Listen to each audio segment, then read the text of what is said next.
नमस्कार, जय महाराष्ट्र. मी पवन पडवळ, ठाणे शहर सचिव, कामगार सेना उपचिटणीस, महाराष्ट्र राज्य. आत्ताच एक मी व्हिडिओ बघितली. यशोदीप शेटे म्हणून आपला मराठी मुलगा आहे, मराठी उद्योजक आहे. त्याचा आयडी आहे वायडी बाबा म्हणून. महाराष्ट्रातला मराठी माणूस आहे ना, कधीच आहे ना अदानी अंबानी सारखा आहे ना उद्योजक होऊ शकत नाही. आज मी जयपूरमध्ये आणि या ठिकाणी मी ऑफिसेस फायनल करत होतो आमच्या फ्रँचायझी ऑफिससाठी. पण आता या ठिकाणी आम्हाला एक ऑफिस भेटलं. त्या ऑफिसमध्ये लिटरली सांगतो सगळा व्यवहार झाला होता. डिपॉझिट ठरलं होतं, जवळपास 3 महिन्याचं भाडं डिपॉझिट जाणार होतं. 1 महिन्याचं भाडं आपण ऍडव्हान्स मध्ये देणार होतं. आणि परिणाम काय झाला या सगळ्यांचा माहितीये? या सगळ्यांचा एकच परिणाम झाला की बॉस थोड्या वेळाने त्या व्यक्तीने मला विचारलं, भाऊ तुम्ही कुठले, तुमची कास्ट काय? मी म्हटलं मी मराठी आहे, मी महाराष्ट्रातला आहे. नाही नाही जमेगा, अपने को डील कॅन्सल करना पडेगा.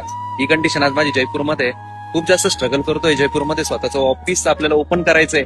मराठी माणूस जयपूरमध्ये राजस्थानमध्ये येऊन बिझनेस करायचा विचार करतोय, पण इथं सपोर्ट भेटत नाही. आणि साला हे लोक जेव्हा आपल्या महाराष्ट्रामध्ये येतात, आपण मराठी यांना किती सपोर्ट करतो.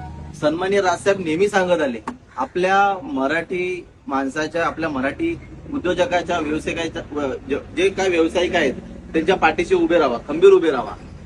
पण आज जो मी व्हिडिओ बघितलाय तो यशोदीप शेटेचा, तो आपल्या बिझनेससाठी, आपल्या बिझनेस ग्रो करण्यासाठी जयपूरमध्ये, राजस्थानमध्ये गेल्या असता तिथे त्यांनी एक ऑफिस बघितलं. त्या ऑफिसचं त्यांनी अग्रीमेंट केलं, सगळ्या गोष्टी केल्या, भाडं डन झालं, डिपॉझिट डन झालं. सर्व गोष्टी डन झाल्यानंतर त्याला विचारण्यात आलं तू कोण आहे, तर त्यांनी सांगितलं मी मराठी, मी महाराष्ट्रातून आहे. तर त्या तिथल्या मालकाने त्याला सांगितलं की नाही, हा आपला सौदा होऊ नाही शकत, तुम्ही दुसरीकडे कुठेतरी बघा.